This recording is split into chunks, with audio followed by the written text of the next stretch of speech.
Bom dia a todos. Que a paz de nosso Senhor Jesus Cristo nos abençoe hoje e sempre. Assim seja. O estudo de hoje é a continuação da lição número 5, Irmão Gotuso, do livro Obreiros da Vida Eterna. Na primeira parte, André e Gotuso eles estavam conversando sobre as dificuldades e dentro disso nós vamos continuar a lição. Ele relatava que o volume das tarefas laboriosa era muito grande atribuídas à diretora. A irmã Zenóbia, devotada orientadora, de sublime coração e pulso forte, nos oferece magníficas demonstrações de renúncia. E tão grande é o serviço nesse asilo, consagrado a socorros diversos, que a chefia se reveza em períodos anuais. Ele fala que nesse ano a administração compete a ela. No vindouro teremos as diretrizes do irmão Galba. E aí ele pergunta, cada administrador recebe descanso de um ano? E ele disse, sim, aproveitando-se o período de repouso em esferas mais altas, ao contato de experiência e estudos que enriquece o espírito do missionário e beneficia as obras gerais da instituição, com vistas ao futuro. Estou informado de que Zenóbia e Galba dirigem essa casa há preciosamente 20 anos consecutivos, ora um, ora o outro. Administradores diversos têm passado por aqui demandando outros rumos no plano de elevação. De quando em quando voltam a visitar-nos, ministrando sagrados incentivos à comunidade de trabalhos do bem. E ele pergunta, e você? Onde passa os recreios e entretenimentos? De conformidade com estatutos que os regem, possuo também muitas minhas horas de repouso. Todavia, e sua voz tocou-se de velada tristeza. Ainda não posso fluí-las em esferas mais altas. Desfruto-as nos campos da crosta, respirando o ar puro e tonificante dos pomares e jardim silvestre. O oxigênio por lá é mais leve que absorvido por nós. Nesses círculos abafados de transições, onde há que lidar com os resíduos do pensamento humano. As flores, as águas, as árvores e os frutos da natureza terrestre, indenes das emanações empestadas de multidões, ignorantes e caprichosas, permanecem repletos de substâncias divinas para quantos de nós que começam a viver efetivamente em espírito. As cidades humanas são imensos e benditos cadinhos de purificação das almas encarnadas, onde se forja o processo real da humanidade, mas o campo simples e acolhedor é sempre a estação direta das bênçãos de Deus, garantindo as bases da manutenção coletiva, não é estranhável. Portanto, que aí recolhamos grandes colheitas de energia, de paz restauradoras. Nós podemos observar que em todos os lugares e todas as lições que nós somos ouvindo, compreendemos, cada colônia tem uma pessoa que fica responsável. E nessa, Zenóbia e Galba, eles eram responsáveis por essa colônia. Um ano o ano outro. E com isso, quando se dava um ano, eu acredito que é como nós saímos de férias aqui. Então, saímos de férias para buscar algo para o nosso crescimento. Aqui nós descansamos nos dias de férias, né? Depois de dar um ano de trabalho, nós descansamos. Lá, o que eu compreendi, quando se dá um ano que está na casa, eles vão sim para uma colônia mais elevada para receber mais conhecimentos elevados para quando retornar ao trabalho estar mais edificados. E André também tem essa dificuldade de ir para os lugares mais elevados, porque dentro dele ainda demonstra aqui que não tinha se resolvido muitas coisas. E os resíduos do pensamento humano aqui na crosta é muito pesado, mas é a região, né, que ele dava conta de ficar, porque ele ainda ficou muito preso aqui, como relata a lição. E as árvores, a natureza, isso o ajudava para manter uma elevação um pouco a mais. E até nós buscamos também a natureza aqui para nos revitalizar. Às vezes, o canto do pássaro, eu vou falar porque lá em casa é assim, né? Os quero-quero de manhã, aquela energia fluídica gostosa, aquilo te restabelece. E demonstra aqui que Gotuso, perdão, ele também buscava isso para fortalecê-lo. Conhecia de sobra a propriedade de seus argumentos, rememorando experiências anteriores que me diziam. Eu objetei com sinceridade. Lastimo, porém, que você ainda não tenha podido visitar regiões mais elevadas. Descobriria continentes de radiosas surpresas, revigorando com eficiência o estímulo e esperança. Promete-me para breve semelhante júbilo, acentuou. Ouça, meu amigo, perguntei com afetuoso interesse, qual a razão do adiantamento? Poderia, por minha vez, interpor minha influência humilde no assunto?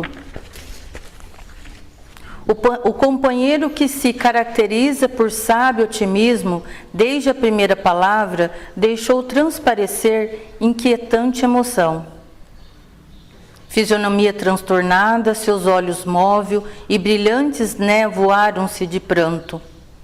Dificilmente contido e fixando-os talvez no quadro interior das próprias lembranças. Gotuso explicou-se com inflexão de amargura.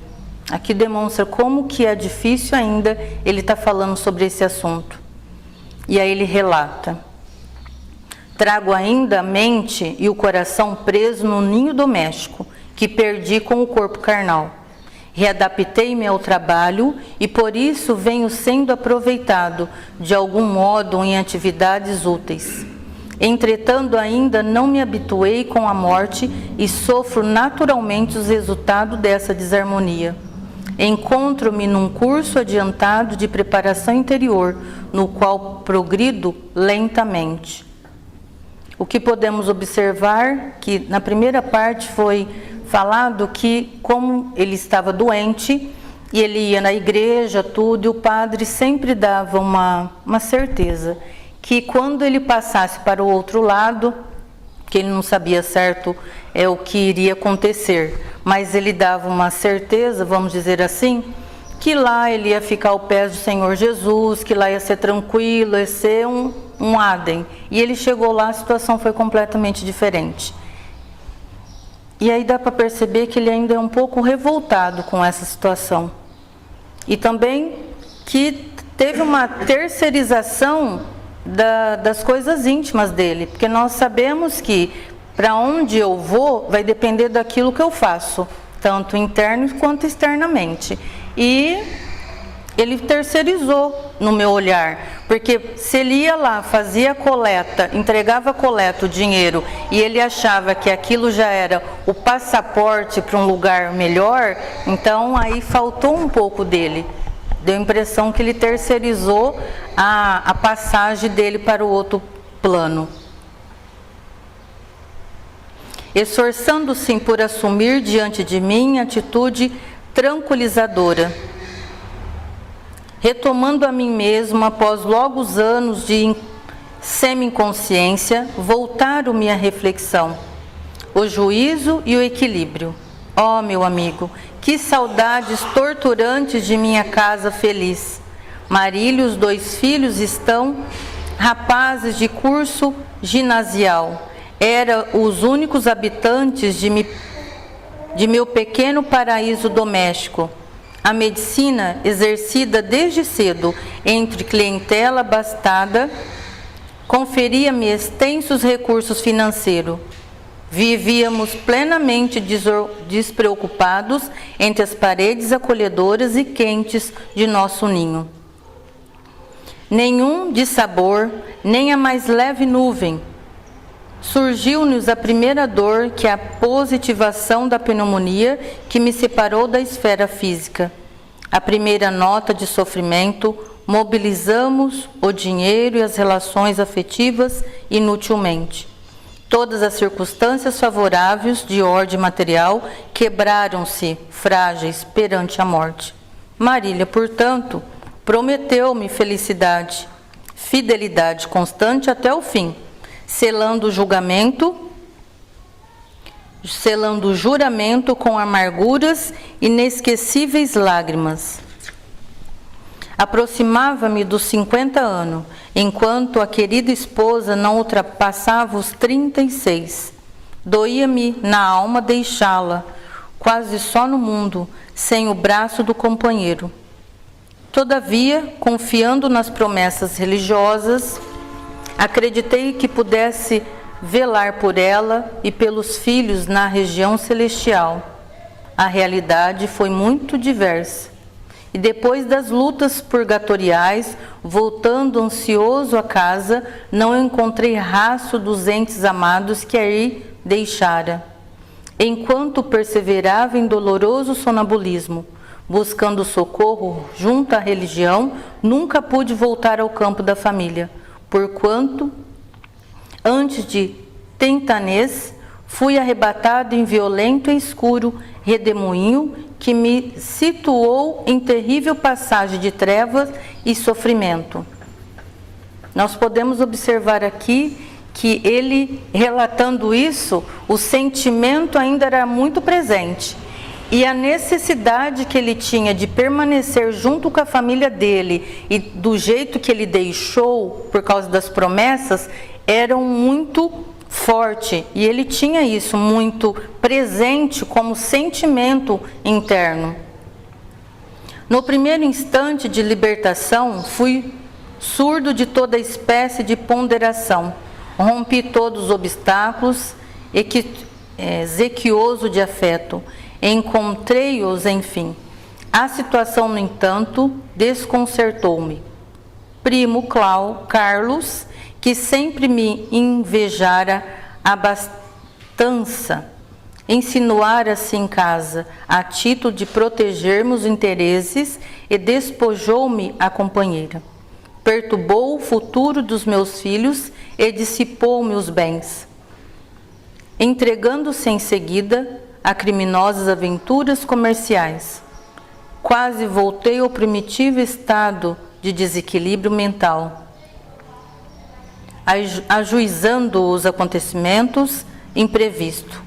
Após prantear a posição dos meus rapazes, convertidos em agenciadores de maus negócios, encontrei Marília. Juntamente no dia imediato ao nascimento do segundo filhinho do casal, ajoelhei-me em soluços ao pé do leito humilde em que repousava e perguntei-lhe pelo patrimônio de paz que ao partir lhe depositara confiante nas mãos. O desespero era grande, né? De compreender por que ela não tinha feito aquilo que foi prometido. A infeliz, fundamente desfigurada, não me identificou a presença, nem me ouviu a voz, mas lembrou-se intensamente de mim, completou o pequenino que dormia calmo e caiu em pranto convulsivo, provocando a presença de Carlos, declarando-se angustiada e nervosa. Quando vi chegar o invasor, irracível e detestado, recuei, tomando infinito horror. Não tive forças. Era isso que me aguardava após tamanha luta? Deveria conformar-me e abençoar os que me feriram? O quadro era excessivamente negro para mim. Em juízo do meu espírito, desfrutar uma existência regular com todos os desejos atendidos. Não me iniciara no ministério da tolerância, da paciência e da dor. E por esse motivo, o meu sofrimento assumiu assustadoras proporções. Eu compreendo, lendo isso, que deve ser muito difícil, com tudo aquilo que se passou aqui, aí guardou os bens, deixou tudo edificado para a família, e aí teve as promessas que ia ficar felizes para sempre, mas aí veio a doença e acontece alguma coisa que quebra esse juramento, vamos dizer assim. E ele não deu conta de ver o primo que olhava pelas benfeitorias materiais que ele tinha, desfrutar disso. Os filhos desviados e a esposa que tinha prometido também não tinha assumido as palavras dela perante ele. E para ele chegar lá, ver tudo aquilo, compreendemos que é muito difícil, sim. E aí me fez um paralelo àquilo que André passou. André ficou bastante tempo, mas a mãe dele, eu acredito que com as orações e com toda a assistência, ele saiu daquele lugar durante anos também, mas ele teve uma preparação e ele conseguiu olhar para aquilo de uma outra forma, André. Gotuso já não conseguiu olhar para aquilo de outra forma, ele ficou muito tempo perdido e ele mesmo trabalhando na assistência, na colônia, ainda estava preso muito grande à raiva, aos sentimentos que deixavam ele muito mal. E conforme você vai lendo esse trecho que eu terminei de ler, você percebe a raiva nas palavras dele. E ele continua assim. Gotuso enxugou as lágrimas que lhes correram abundantemente dos olhos e em vista da impressão forte que seu pranto me causava. Quase 10 anos são decorridos e minha mágoa continua tão viva como na primeira hora, deixando-o entregue ao desabafo. Alguns minutos pesados rolaram entre nós. Gotuso, escute-me, disse André. Não guarde semelhante algemas de sombras no coração. E em seguida descrevi-lhe, em caso pessoal, ouvindo-me atento confronto. Por que razão condenar a companheira de luta? E se fôssemos nós os viúvos, quem poderia afirmar que não teríamos sido pais novamente? Quem se prenda por mais tempo? O velho egoísmo humano é criador dos cárceres tenebrosos. E essa reflexão que André faz para ele, eu achei de muita valia. Quando é o outro que está nessa situação, nós julgamos. E quando nós estamos isso? Será que se fosse ele que tivesse ficado, ele teria feito diferente? É fácil quando nós colocamos uma... Deixa eu ver uma palavra. Você projeta isso, você projeta algo no outro para que ele possa fazer aquilo que você espera. Mas é uma projeção sua. Será que ele teria feito a mesma coisa? Ou ele teria olhado para isso de uma outra forma? Será que os bens também tinham sido gastos da mesma forma que ela fez? Eu acredito que ela também fez da melhor forma que ela também dava conta. E André faz essa reflexão aqui muito importante, também para nós que estamos aqui. Nós, quando estamos nessa situação, será que nós fazemos a mesma coisa que Gotuso ou a mesma coisa que André, que trouxe essa reflexão? E não só com o desencarne, com as coisas da nossa casa mesmo, com o nosso companheiro. Quando ele deixa de fazer algo, será que nós ficamos acusando de coisas? E quando eu estou na mesma situação dele, será que eu faria igual ou diferente? Então, o julgamento que nós temos das pessoas faz com que nos atrasamos na nossa evolução também. E ele percebeu sinceridade e calou-se, bem humilde. E porque o ambiente se fazia menos agradável em face da exposição dos íntimos aborrecimentos deles, perguntei para modificar o impulso mental. E o que nós podemos tirar de reflexão? Quando eu estou num papel, eu preciso fazer o meu melhor. Eu não posso projetar no outro aquilo que eu também não consigo fazer. Mas terceirizar a minha evolução também não é correto. Eu preciso eu mesmo olhar para a minha evolução de uma forma muito humilde. Que o meu crescimento depende somente de mim, que não posso terceirizá-lo de espécie alguma. E que a cada dia que nós vamos estudando aqui no centro, as leituras, os trabalhos, nos faz abrir a nossa mente nessa relação. Que aquilo que eu busco para mim também afeta o outro. Então, o que eu preciso buscar nessa troca, que é a minha sinceridade, que é o meu amor, minha compreensão das coisas, para que a hora que chegar aqui, da mesma situação que chegou Gotuso, termos uma consciência um pouco mais tranquila e que as ajudas que nós temos possa interferir no nosso pensamento, na nossa consciência, na hora de despertarmos. Obrigada a todos e continuamos semana que vem.